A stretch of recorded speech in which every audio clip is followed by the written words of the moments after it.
for once, I could see Rohit Sharma lose his temper. I wouldn't say the word temper, but he was not happy about what's going on. Both the bowlers let him down today, both the fast bowlers. One for 54 or 53 and one for 44. This might be crucial if you come across a side like Afghanistan who are dangerous.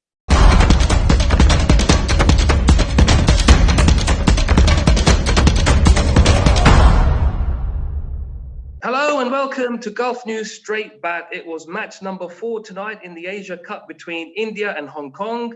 India won the match by 40 runs. Mr. Cricket UAE Anis Sajan is here. Anis, what did you make of the match tonight? Thank you, Imran. Hello, Sham, and hello to all the lovely people of Gulf News. Well, if I have to be very honest, even though the match must have looked that India won it in the end by 40 odd runs, but you have to give credit to Hong Kong that they did not give it easily, except for that swashbuckling knock from Surya Kumar in the end. And mind you, both Avesh and India's other bowler Ashdeep Singh were off target today. Thankfully, that innings from Surya saved India's blushes. And it was a chance for the likes of KL Rahul, Virat Kohli to get some much-needed runs on the board. Kohli did that. He got 59 not out. How important was that knock for his confidence? Very important, Imran. Even the first innings knock against Pakistan, even though he must have scored 33, it was, I would say, a perfectly imperfect innings. And today, again, he was slow off the blocks, but that's what Virat Kohli is. He cannot just go bang, bang. And wickets where it is slow, you can't just hit, across the line. He had to make that adjustment. And thankfully, he, did not give it away like last time. He got some runs. And also, I would say Rahul's innings, even though a bit scratchy, time spent in the middle will help them as the tournament progresses. Sham, but Rahul never really got going. He went for 36. What does he need to do to get himself out of this lean patch that he's currently suffering? Like Anis said, he needs time in the middle. And he's not timing the ball well, but he played a couple of pickup shots quite well, which means he's around there, but he needs some more time in the middle to get going, to get some kind of fluency. Anis, Hong Kong kept India quite quiet after the 6 overs. They only had, I think, 44 runs, 1 wicket down. And after 10 overs, they were, I think, only on 70 runs. How were you feeling at that halfway mark? Were you a bit concerned? I will be very honest, not concerned, because India had not lost too many wickets. If India had lost too many wickets, like the Sri Lankans and Bangladesh lost to Afghan, and then they would have been concerned, because the wicket was not that easy. You have to give credit to Hong Kong; they did not give easy balls. Barring that 4th over bowled by, I think, one of the fast bowlers, which went for 20 runs, they had kept the leash. And then in the end, Surya Kumar Yadav played that 360-degree knock, which makes difficult for bowlers to bowl to where to bowl. And they have to alter their lines, and that makes it easy. So innings of Surya Kumar Yadav was the difference of India scoring 160 and 190. Yeah, Sham, he's mentioned Yadav there. I think that blistering knock changed the game. He got that 68 off, I think, just 26 balls. If it wasn't for him, do you think it's fair to say that India might have been in some trouble? Maybe, but I think India has enough experience to get out of that. But still, that made the difference between an easy win and a tough finish. In the end, I guess India might have squeaked through, but it won't be as easy as what it seemed later in the day, because at no point did Hong Kong look like chasing the score. In fact, Anis, that last 5 hours of the game, India got 78 runs. Ultimately, that's probably where Hong Kong lost the match, isn't it? Very true, Imran. Well, that is where the experience comes. These boys don't get to play a lot of games. And when they come across a player like Surya or probably Pant in the future, they don't know how to bowl to such players. And then there is where the experience counts. So that was where we won the game in the end comfortably. But again, I'll try to emphasize on that, that both bowlers, Avesh and surprisingly, even Ashdeep couldn't find his line and length. He was bowling, actually, I would not say loose balls, but he was not knowing where to bowl. And for once, I could see Rohit Sharma lose his temper. I wouldn't say the word temper, but he was not happy about what's going on. Both the bowlers let him down today, both the fast bowlers. One for 54 or 53 and one for 44. This might be crucial if you come across a side like Afghanistan who are dangerous. Sham, what do you think Hong Kong would have learned about themselves tonight? You know, they don't get to play the likes of India or the best players in the world all the time. They haven't come away with a win, but they would have come away with some pride at least tonight, wouldn't they? No, there are a lot of positives for them. For one, they crossed 150, and I don't think too many sides in this tournament has crossed 150. That it's a huge plus.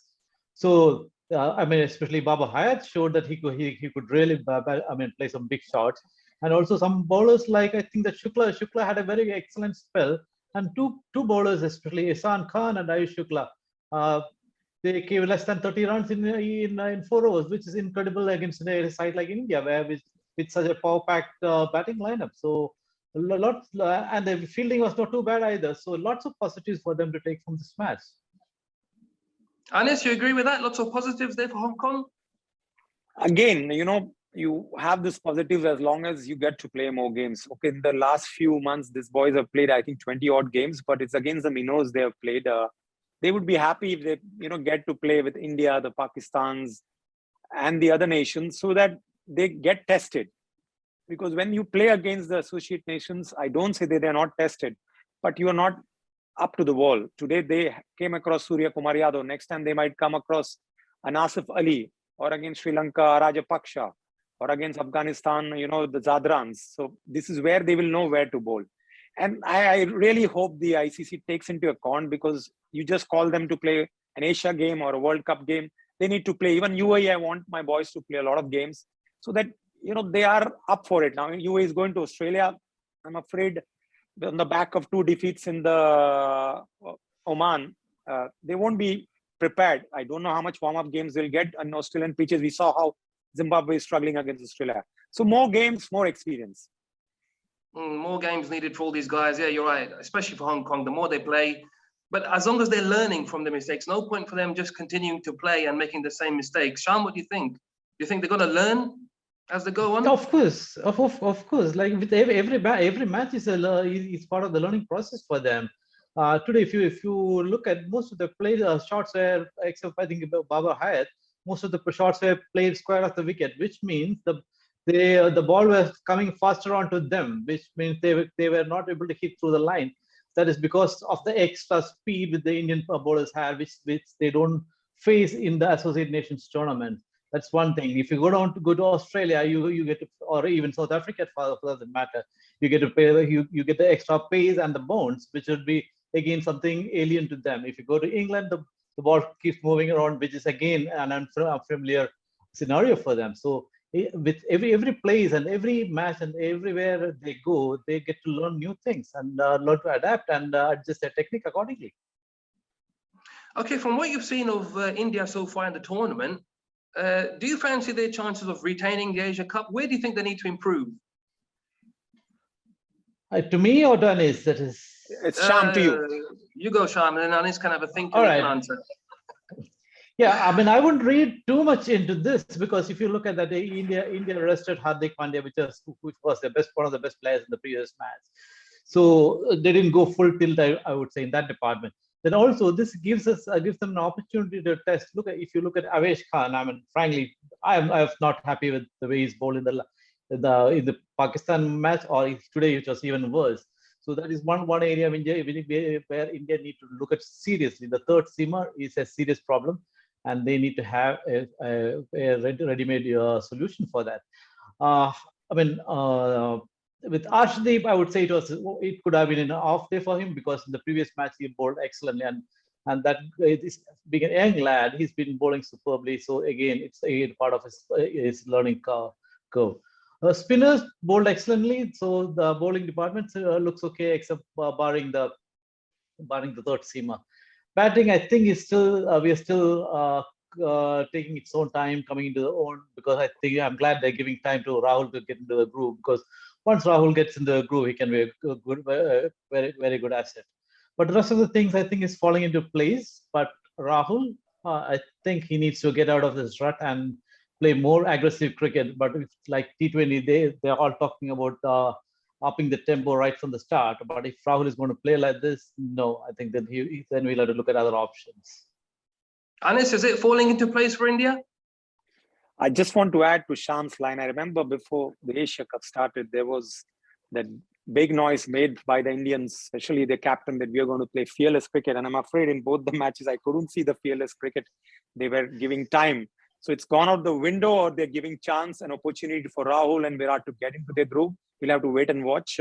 Honestly, this was not fearless cricket. This was a proper street smart cricket, which is my style of cricket. But sometimes you want the England style of cricket. But I'm the old school, so I prefer the way they played this way. Old school rules. Okay, there's a must-win game tomorrow between Sri Lanka and Bangladesh in Group B. The winners will take the second spot in the Super 4. Who's it going to be, Anis? Who's going to win tomorrow? As I've always mentioned, if I start predicting like this, I will become a millionaire and say that this team is going to win and this team is not going to win. But yeah, I'll fancy Sri Lanka to upset Bangladesh. I'm using the word upset because both are on same level, but Bangladesh is still coming on the back of Zimbabwe series loss. And again, what they played, but you never know with Sri Lanka, they're also having a rough time. And what Angelo Matthews told to me today is that they need to have a proper template, how to go about the innings. If the Dubai wicket is testing, they need to not lose wickets in the power. So the team which keeps his head in the power play, I feel is going to win. But there are no ifs and buts. And Sham, let's have your prediction for tomorrow. It's a tough call, Imran, because both teams are pretty badly placed. Like Anis said, their past record doesn't augur well. So it's tough to make a call here. But Sri Lanka seems to have a better, in terms of experience, or a little more or class. They have a better quality in the side.